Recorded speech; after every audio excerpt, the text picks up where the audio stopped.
Hello, everyone, and welcome to our webinar. Happy Wednesday, April 2nd. Wow, can't believe it. Here we are, officially, I think, in the spring, right? The spring has sprung. So I have a great guest with me today. You guys may recognize his face. Fred Sed.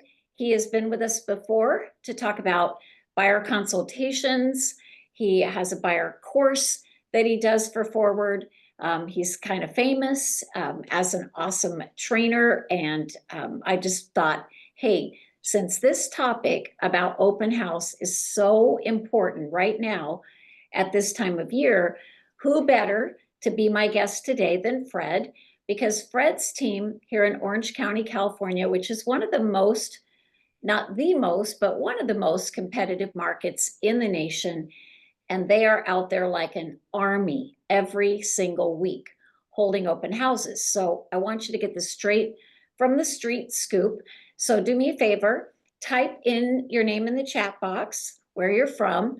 And if you would like to, if there was a question or a burning concern that was on your mind as you registered for this webinar, please feel free to go right ahead and type that in now. And as we go along, type in your questions and thoughts, and I'm going to monitor the chat box for us, Fred, and I'll feed those over to you. Perfect.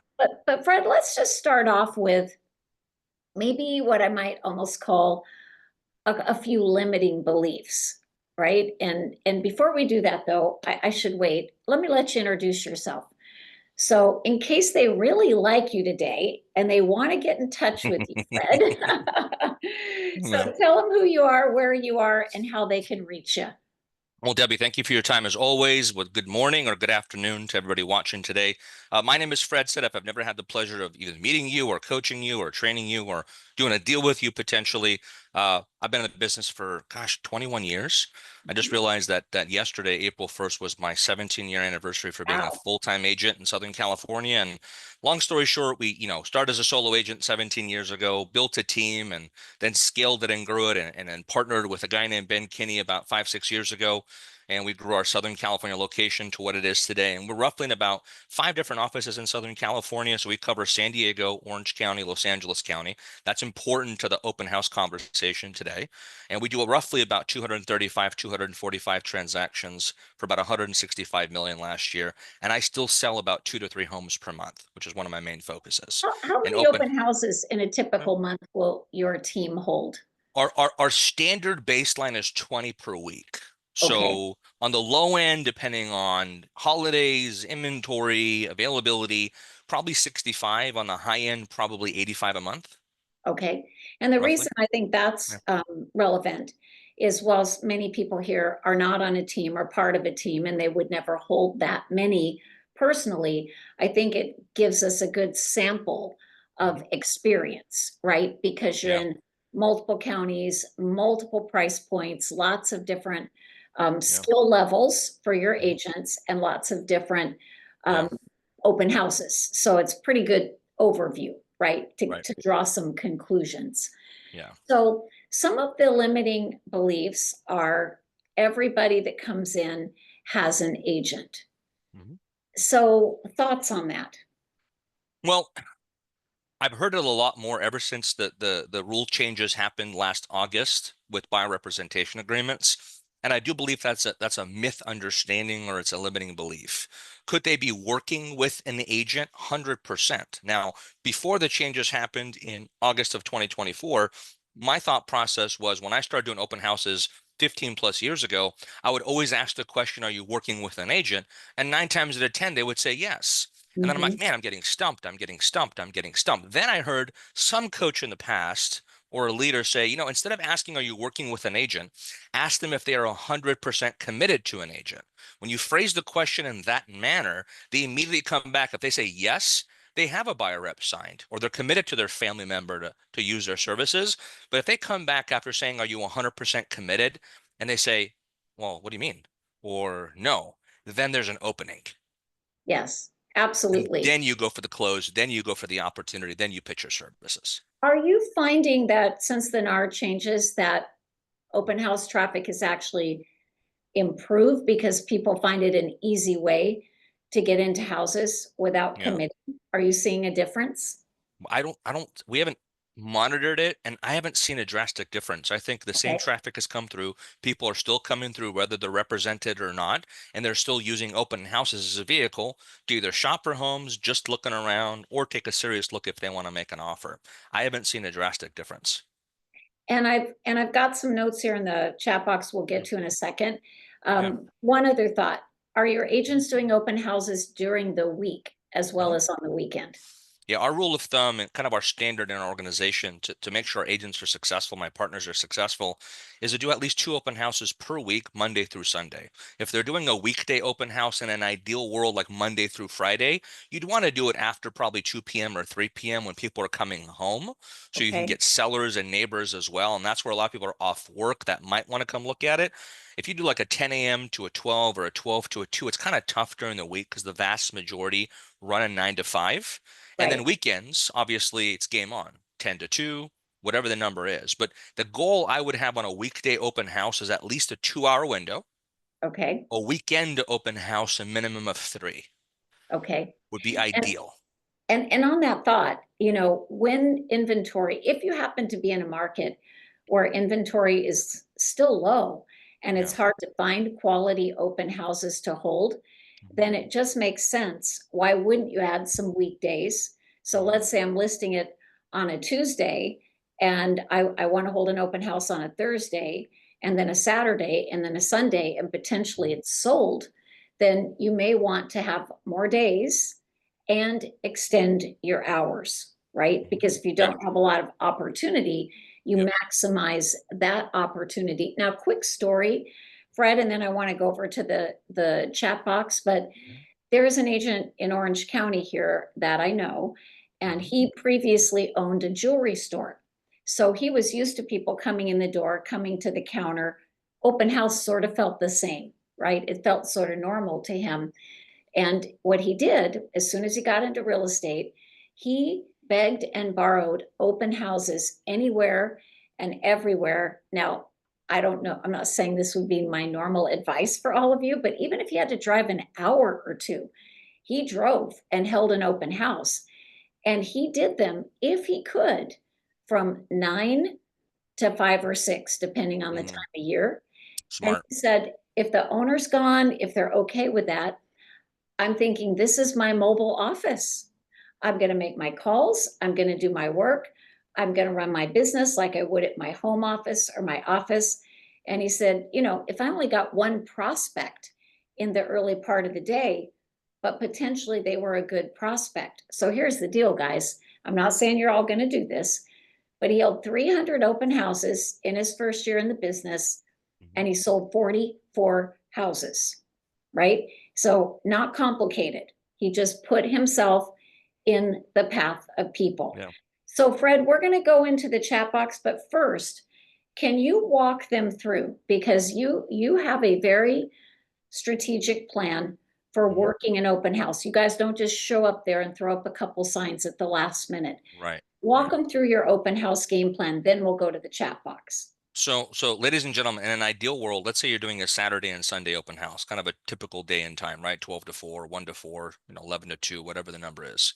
You want to have that open house identified by Wednesday of that week. The reason why is because you want to have a couple days to be able to, number one, make sure if it's your listing or somebody else's in your office, whatever it is, that it's inputted in the MLS so it syndicates on the online portals that there's an open house happening. That's number one.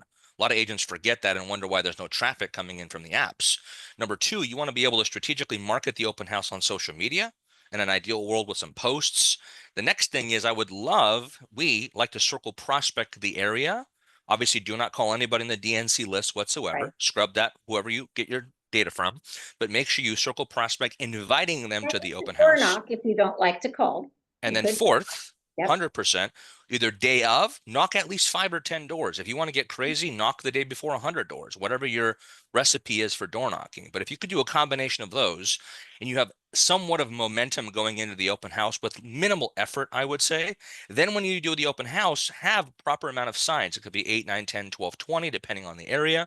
And in the open house, you want to have some sort of tool that you capture their information. So Old school, you got to have a piece of paper, but then you want to input it in your technology. We use Right. Brivity, obviously, and we have an open house sign-in sheet so that when they're inputted, they're in the CRM system. There's an auto plan created, and I have the information to follow up. So tactically, that's what I want to do. But when they walk into the open house, that's, I think, is our true recipe, is getting them to realize there's an opportunity for us to be able to do business. So So how do we do that? Tell them, yeah. tell them the magic. So to me, this is a 5-point system, and it's very, very simple, by the way. Those of you guys that are taking notes, I'd write this down. Number one, write down Ben Kinney open house script. I call it the Bent script, right? Okay. And it's as simple as this. Debbie, imagine you're walking in. Shake my hand. Okay. What's your name? My name is Debbie. Hi, Debbie. I'm Fred. Nice to meet you. Yeah, nice to meet you. Hey, before you come in real quick, I have a question for you. People come to my open houses for one of two reasons. Number one, they're a homeowner in the area and they're thinking about selling their home. Or number two, they're a buyer out shopping. Which one are you? Well, I'm an owner in the area. Owner in the area. Perfect. So I'd stop there. I've identified whether or not she is a buyer or a seller. So number Okay. one, Ben's script. The second thing I do is, hey, Debbie, real quick, it's a 3-bedroom, 2-bath, 1,500 square feet, beautiful home at 699.9. Here's the information. Here's a flyer. I have a huge favor to ask of you, if you don't mind. Before you Sure. leave, since you're an owner in the area, can you just stick back for 30 seconds and give me the feedback of the condition and what you think of the price? Is that okay? Oh, yeah, be happy to do that. Perfect. So stop, write down number two, huge favor. What I've done is I've asked a favor from somebody that everybody wants to get feedback about what they think about a Of house, course. right? Yes. But I've got a commitment for her not to run out of the open house when she's done. She's going to wait for me. Okay, So I now got what her to about for a stay. buyer? So that's brilliant. And by the Same way, thing. guys, we are recording, Yeah. so you will get a copy of this tomorrow. Yeah. So if I said, no, I'm shopping in the area, then Yeah. show what that script would be at that point.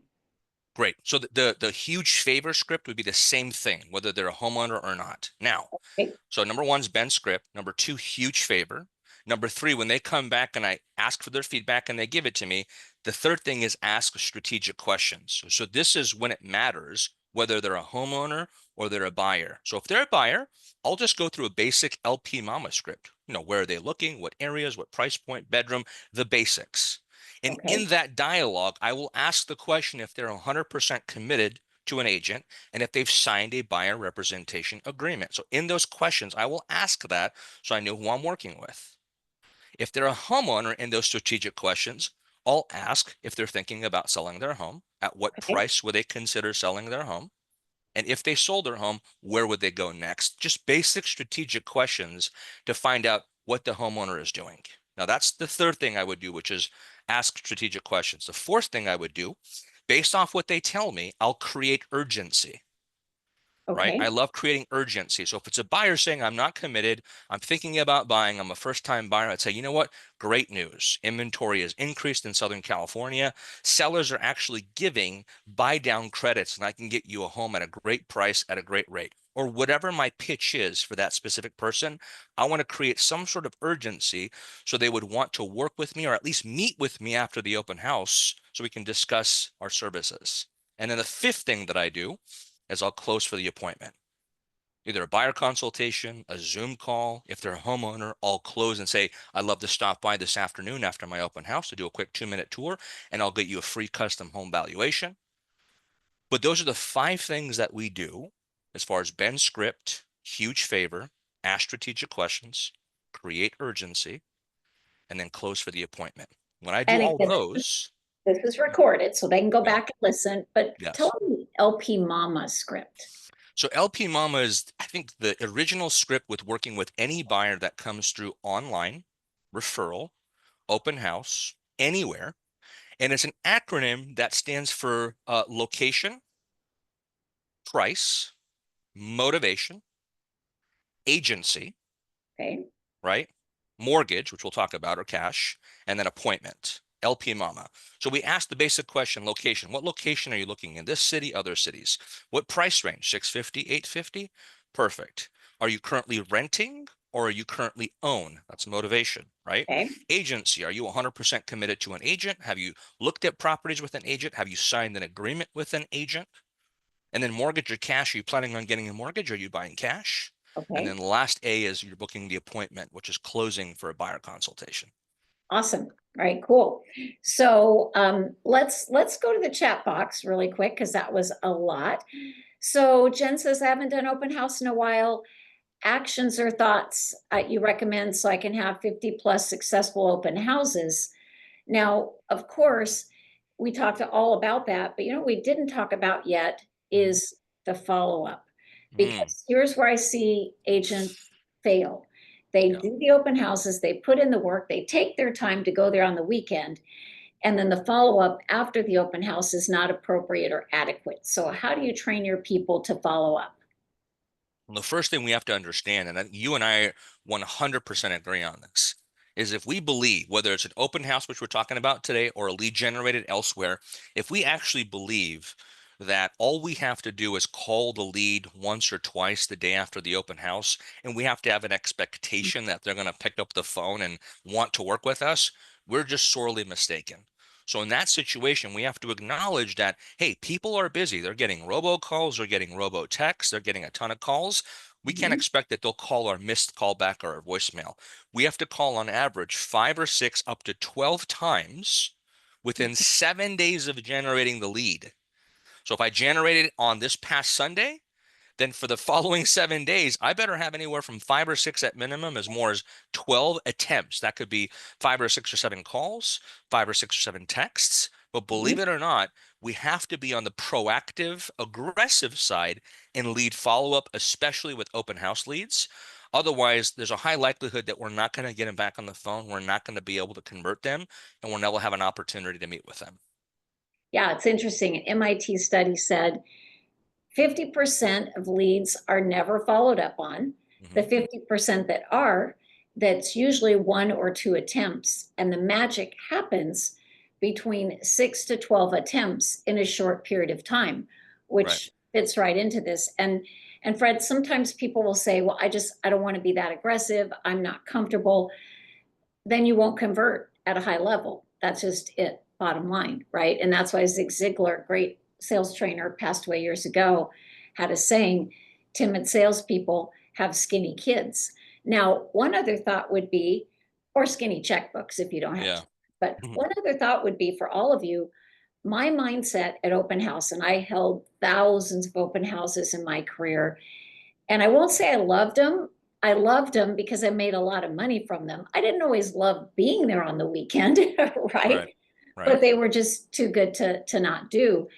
And so my mindset was I want to get as many names and numbers as I can. Hmm. Yes.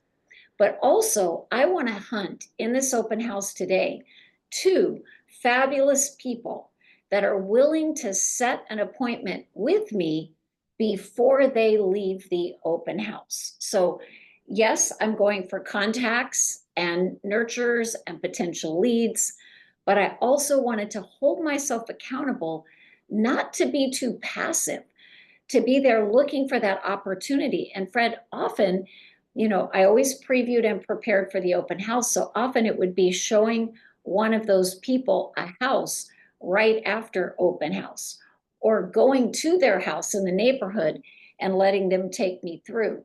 And that's why I just, told my husband, don't expect me home till 8 o'clock on Sunday night because I'll probably have an appointment after open house, right? So any thoughts you would add? Exactly. Yeah. So what I would say in that situation is you have to have the mindset like we talked about today regarding how to do the open house, what questions to ask, and the thought process on following up. But what you just said is exactly correct. Like we have to be in a mindset where we're investing time away from our families, typically, to do these open houses, right? And Right, for us, we have to expect some sort of return on investment. And you can't just expect to do one open house and say, okay, I'm going to sell 3 houses from it and I'm right. good. There has to be a consistency of this being a major lead pillar inside of your business. And when done properly and consistently over time, you'll get the return that you're looking for. Mhm. So, yeah. So one of the questions is, how do you make your open house stand out versus the comparables, meaning the comparable homes Hmm. when a prospect walks in? So this gives me two thoughts.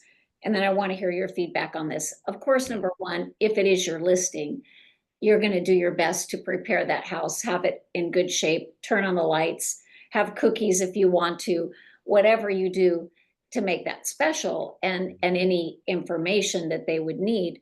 But also, I think of it this way too. The open house, sure, it's wonderful if that house sells, but instead of being house centric, house focused, I really need to be prospect focused. Like I need to realize that the odds of someone walking in and buying that house are not super great, but if they do, I'll know it. But my purpose to be there is, sure, that'd be awesome. But more importantly, how do I stand out? And how I stand out is by being a market expert. They know it, they can spot it. I can talk intelligently about the market, the property. And also, what is my hook? Someone asked about elevator speech. And, Yeah. and mine, Fred, always was that I'm a very proactive agent. I only work with just a few incredible clients at a time. And I leave no stone unturned to find the perfect home for them, which includes knocking on doors, sending letters, making calls, tracking down expired listings for sale by owners, Yeah. even going into my extensive database and finding people who have matching homes that might be willing to sell off market. And of course, we search in the multiple listing system. So most agents, they'll plug you in an MLS search, they'll let you sit there. I go out and hunt. And now if you happen to have a team, which Fred, you do, you can also say, and our team is out there in the community in a very big way, and we're Right. sharing that information for off-market opportunity because they love Yeah. that, right? They want stuff that no one else has access to. I look at open houses as the following, right? It's like anything else in lead generation and sales. There's percentages of conversions. We all know online leads have probably the least amount of conversion as far as Right. percentage. Referrals, past client referrals or repeat have the highest. Open houses is somewhere in between. As long as we've done them, what I've realized is because it's a belly to belly conversation, it's about a Mhm. 10% conversion ratio. What I mean by that is for every 10 leads that I generate that are not committed to anybody, that I Okay. obtain all their accurate contact information and proper follow up, within 90 days, I'll close on a deal on one of them. So if every month I can generate 10 quality leads from open Right. houses, then after 90 days of consistent follow up, then I'll have a pipeline that then generates a closing a month off open houses. It's not difficult to do. That's when Right. we do open houses. Our average agents do between 7 and 9 open houses per month. And in that analogy, our goal is, hey, just generate one quality lead that is Right. not committed to anybody, that either might want to sell their home in the future or buy something in the future, and put them in the system and follow up. So in Mhm. doing open houses, generating, you want 15, 20 people to sign up, that's one thing. But did you generate a quality conversation at that open house so they remember you and then want to pick up your phone calls and then Mhm. obviously meet with you and build that relationship? Now, and if you have a CRM, like you said, you use Mhm. Brivity, Yep. which by the way is fabulous. It's Brivity. Hmm. And in that, there's a lot of auto campaigns. So let's say, Fred, they are a neighbor, they have no intention of selling. I think that you still bring them back with their permission and put them into your I call it information loop, right? So sure, you're not going to be calling them on Monday and chasing them down, and but they could get bulletins, updates, market reports, listing alerts, just automated so you stay top of mind forever, right? Right. 100%. Mhm. So I think somebody asked, what system do we use? Our CRM Brivity has an open house app that we use, and we Okay. have that ready to go either on an iPad or a laptop, or we still have agents that will still write their information and then they'll self input it in there because our technology allows us to be able to, when they sign in or we have them sign in or we sign in for them, it'll create a profile in the CRM. Number two, it'll create what's called a listing alert automatically, where we'll get property Right. sent to them daily with the criteria of the open house. And then number three, there's an auto plan that activates immediately that starts texting them and emailing them right away when it comes to the CRM and whatever they're looking for. So it's You know, very hands-on and it's also very automated too, which is nice for us.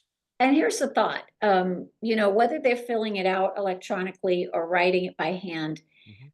if they're doing that when they first come in and they don't know you and they don't like you yet, there is a chance they're going to give you a phony number, right? Yeah. So my suggestion would be, as you're getting to know them and you're building rapport and you're hitting it off just fine, that you might say, in case you typed it in too fast and it's off a number, or hey, in case I can't read your handwriting, can I just get your number again, just to make Mhm. sure I have it properly? Because they might be like so sad they like you, but they don't want to say, hey, by the way, I lied, I wrote a phony number. So Yeah. it might be good just to double check. Vanessa, what are the chances of getting decent traffic if you hold open house during the week? It's always going to likely be less, and it depends. So, for example, if you're in Hawaii and you hold open house during the week in the morning from 8 a.m. to 10 when people go to the beach, or you hold it again from 3 to 5 when they leave the beach, it's incredible. That's awesome. I've had people do 60 million in volume a year doing that, right? That's incredible. But if you're local, you want to really think about, if your open house is backing to a freeway and facing a prison, people aren't going to come in, okay?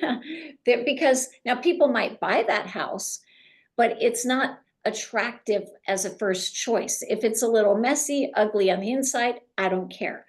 But if there's a huge deterrent on the exterior, you're Hmm. not going to get the traffic. If Right. it's not near a good traffic pattern, whether it's weekday or weekend, you're not going to get the traffic. Condos and townhomes with gated that are really difficult to get in, you're Hmm. not going to get the traffic. Right. So we've all done crappy open houses to please the seller or because we were desperate, but you want to be careful and try to put yourself in a situation where you will win. Right. I agree. And the one thing I want people to understand is, I think you mentioned it earlier with that agent that that did open houses from 9 to 5, 300 Yes. open houses in a year. You turn your open house into a mobile office. So if you're doing a weekday for 3 hours and one person comes in, and that's a 5 minute conversation, where you have 2 hours and 55 minutes where you can call past clients and you can call Sphere and you Yeah. could do lead generation or follow up while you're in the open house. So you're not just sitting there on social media the entire time. But as long as you do them consistently and you have them time blocked and you're turning them into a mobile office, you just need that one homeowner to come by on a weekday at 4:30 in the afternoon and say, you know what, I'm thinking about selling my home, or I would love a home valuation. And you just added a solid, non-committed seller to another agent in your database. And I was at an event in Boise, Idaho, a week or so ago. Fabulous agent, first year in the business, 36 transactions, a lot of them from open house. But you know what? Couple extra things. She is part of Place World, so she did everything we've talked about so Okay. far. But what she also did is, she said when her open house was slow, she would just go where she could see the door, knock 5 doors on each side, 5 across the street. Hey, I'm still here. Do you want to come in? Bring a friend. She also did a lot of posting on social media. She said she'd be at the open house and go, hey, I'm at this open house now. Hey, it has carpet in the bathroom. What do you guys think about that? Give me your feedback. Give me your comments. Hey, here's the address. Come over and see me. So you do everything you can to maximize the value, even if that's, hey, I've got this incredibly important book I need to read to help grow my business, and I'm going to read it while I'm at open house, right? I always took my big tote bag, Fred, of work Mhm. and books and paperwork and projects. And that way, if there was a gap, it was okay. I was still being Right. productive. Yeah, well said. Let's see. I'm just looking to make sure I've got. There was one I saw. Um, Suggestions. We talked about that. I have a question. When you get a seller to agree to a 2-minute home evaluation, are Mhm. there any tips on what that looks like?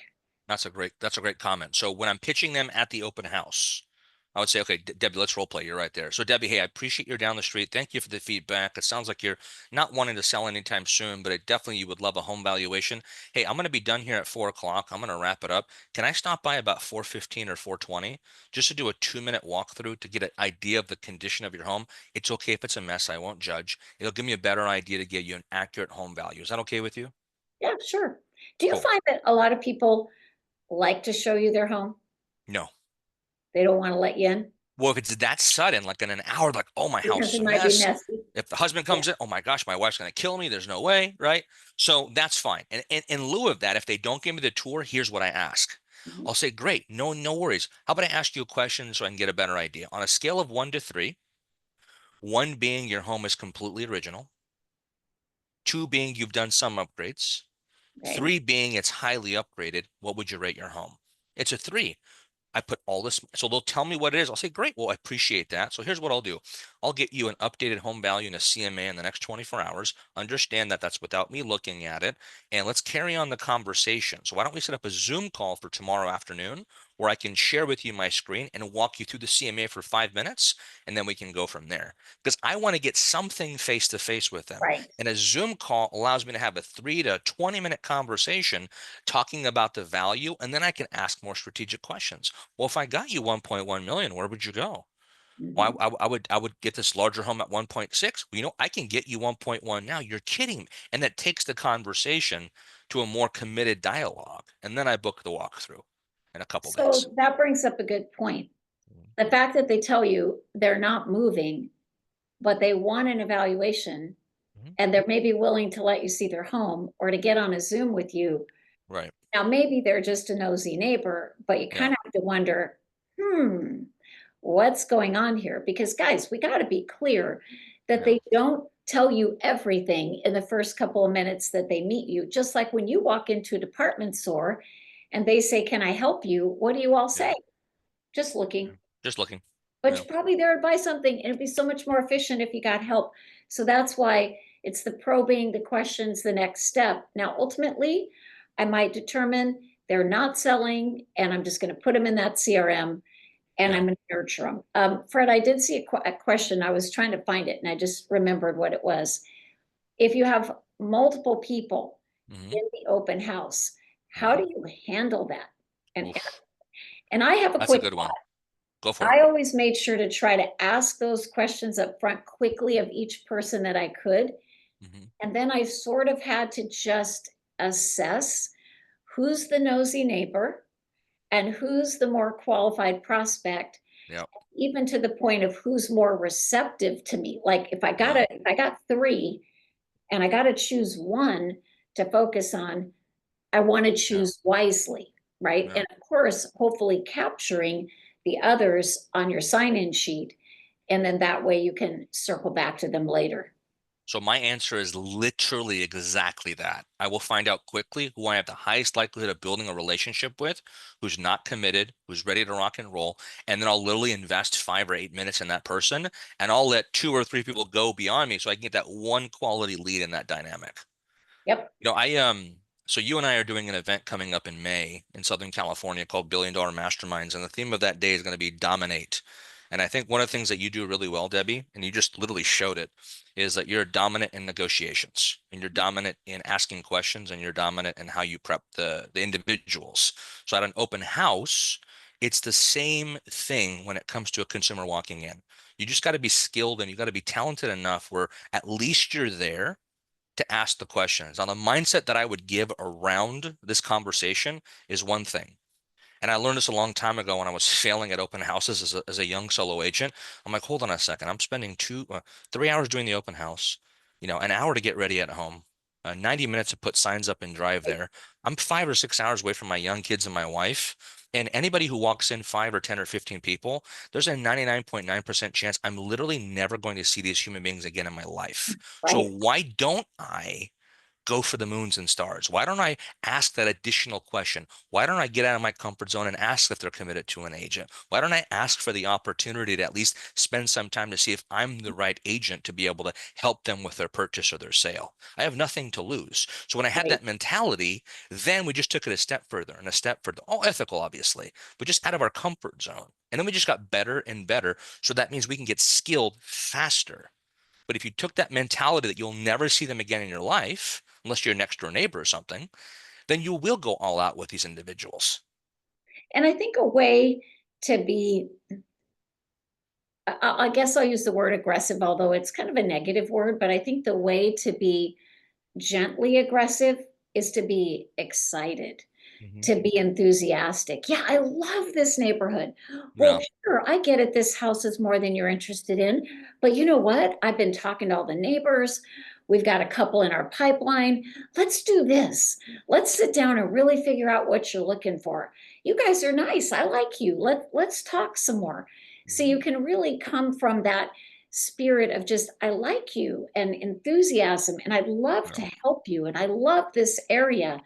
And that can carry you a little bit further if you're uncomfortable, right? If you're uncomfortable.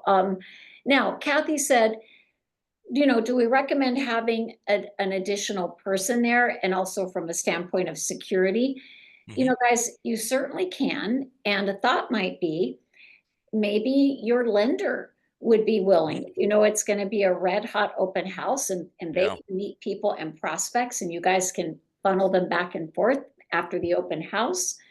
And it could even be an unlicensed person. You have a teenager that's willing to go and be the host at the door, getting the people to sign in. Just remember, unlicensed people, they cannot pose as an agent, they can't talk price, terms, or negotiate. What they could say, I am not the real estate agent. They will be with you in a moment. Welcome to the open house. Here's a flyer. Would you please sign in? I mean, they could do basics, right? Like that. Some of you have a spouse that might go and sit there with them. I think we answered Monica's question about lead conversion. Land voice. Yeah, Vanessa uses land voice to make inviting pretty easy. That's a great resource, guys. If you look up land voice, they provide phone numbers that are scrubbed from the do not call. Yeah. Also, Area Pro, that's another cool tool. You do have to subscribe to it. It's pretty affordable. It gives you lots of data. Hey, Hmm. Fred, while I answer a couple of questions, could you type your email in the chat box? If you guys are in Southern California, where it's easy for you to get to Irvine, and you'd like to know more about the event Fred and I are doing in May, he'll send you the info. Okay. Alcohol at open house. Ken, I'm gonna say that's your call. I have personally done some things in the past where it was like a wine and cheese happy hour for the neighbors, and that was a little more low key. I just think, I don't know, that was years ago. I think liability. I think Yeah. some crazy person that comes and won't leave. So I would probably lean away from that. Wouldn't you think so, Fred? I have my thoughts on this, and I mean, I don't know what state everybody's in right now, but we're in California, and I believe California is probably the most litigious state in the nation, or one of, I would say. So you have to always think from a liability standpoint. The Yes. truth is, if somebody actually, and I'm not an attorney, so let's preface that, but I've heard this through attorneys. If you have alcohol at your open house and somebody comes and has a drink at your open house and they get in a car accident afterwards and they get in trouble for DUI, for example, then you could be held liable. I've heard these horror stories from attorney friends that I Right. have. So with that preface, I haven't gone through them, so don't come to me, talk to an attorney or your broker. But as a friend, I would tell you probably not a good Probably idea not. from what I've heard. There's Right. But just not much good yeah, that will come from it, yeah, yeah, I think it's just safer not to do it. And the same thing applies to if you're doing any snack or anything there, just considering not messy, right? And I have mhm, seen people that would do, if they would do a coffee cart or some type of snack, they would actually set up folding tables in yeah, the front driveway or in the backyard and just encourage that they can go out there to get their snack.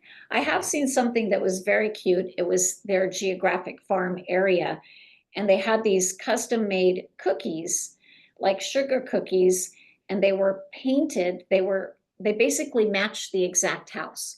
So this cookie artist took a picture of the house, made a cookie and painted it. It was Creative. solid plain wrapped with a bow. So it was really encouraged to carry it out, right? And then they had water bottles. I saw one recently where in the front yard, they had a little ice cream cart. And they said, you know, would you like an ice cream? Maybe you'd like to enjoy it on your way out of the open house. We prefer to eat the ice cream outside, and people go through the house and come and get the ice cream and then stand and chat for a minute. So I always just think about what's the worst case that could happen and assume it might, Yeah, right? Yeah, and I'm just be laughing. careful. I'm laughing hearing you because I'll be honest, I'm the worst at that. I want to do an open house Yes. and we want to generate some leads. We want to sell the house. We want to build You're relationships. not, no fluffy stuff for you? But no, but here's the thing. Here's the thing. I respect the one. Like I'm sure there's a couple hundred people on this call. Like I'm sure you might be one of those agents that just you put flags out, you put balloons out, you got it dialed in, and I commend you for it. Here's why. Because people without even coming into your open house that live in the area are already subjectively interviewing you, saying, "Oh my gosh, that Fred said, that Debbie DeGrote, wow, they've been doing open houses the past 3 consecutive weeks. We got people coming in. They still got what? I mean, this, I would love for them to do that at my house. Like they're interviewing you by Yes. how you're showing up without you even knowing yet. Well, and So speaking of, makes a no, huge no, difference. it's a Yeah. great point. And I think some of it depends on if that's an area that you work consistently, worth a little bit extra effort to encourage the neighbors to want to come by. That's why that coffee cart was kind of cool in their farm. But yeah, I think, you know, one of the questions here, Danielle said, I'm hosting my first open house and I'm nervous. What advice to feel more confident? Really, whatever open house you're holding, whether you're new or seasoned, my advice is prepare well, study that market, Yeah. know the data, know the homes sold, know the homes available, know the schools. Danielle, that's the most important thing. When you have complete knowledge of everything surrounding that open house and you can speak expertly to it, they're Mhm. not going to know it's your first open house, or they're not going to know that you might be brand new. But that would be my best advice. And even as a seasoned agent, we've all made the mistake of showing up and we didn't do that. And Mhm. they're asking questions and we don't know the answers. You know, we're like clueless. And then it feels super awkward, right? Yeah. I got a question in the chat channel about some scripts or in the Q&A. Is a script in the Okay. Brevity Knowledge Center? It might be. You guys have my email. If not, I will go ahead and do it again. If you guys want an open house script or you want the LP Mama script, you could just email me directly and I'll get you a copy of the script that Debbie and I use in these situations. Yeah. And so then just remember, you know, as you leave the open house, whether you're holding your own or someone else's, we Mhm. always want to leave it the way we found it. Obviously, making sure we counsel our sellers to put all their valuables away before the open house. You know, you talked about it being an interview. You know, dress professionally. Now, am I saying you have to wear a suit in the middle of summer? No, but most of you have fabulous polos with your branded, you know, company logo. I think that and a pair of pants looks great. You know, just be professional. Your materials are organized. You know, you're not sitting on the couch eating a Carl's Jr. hamburger, watching golf when they come in, right? Because it really is an interview. And then leaving the house the way you found it, and then making sure that you communicate with the seller. Because and if it's the another agent's listing, ask them, how do you want me to do this? Do you want me to leave a note for the seller or do you want me to call you so Mhm. you can inform the seller? Because if you want to be on speed dial for other agents to ask you to hold their listings open, super professional, always early, always set up right, and make sure you follow whatever rules and recommendations that they have. And Joyce, in a high rise condo to get the neighbors to come by, that really would be invite, as Philip is suggesting, invite them, probably even a weekday after, evening, because they may be running out and running around on the weekend. Okay. So Fred, you've got your info in there. And for the rest of you, if you love this today, if you realize, I have some gaps in my Yeah. business, then that's what we're here for, here at Forward Coaching. If it's time to hire a coach, you can click that little link there and request a strategy call with me. And then Fred, we always appreciate you joining us. It's always good info and lots of fun. And thank you guys. You were incredibly participatory and we love it. Appreciate it. Thank you, Debbie. Thanks, All right, everybody. guys, have a great day. See y'all. Have a Bye-bye. great day.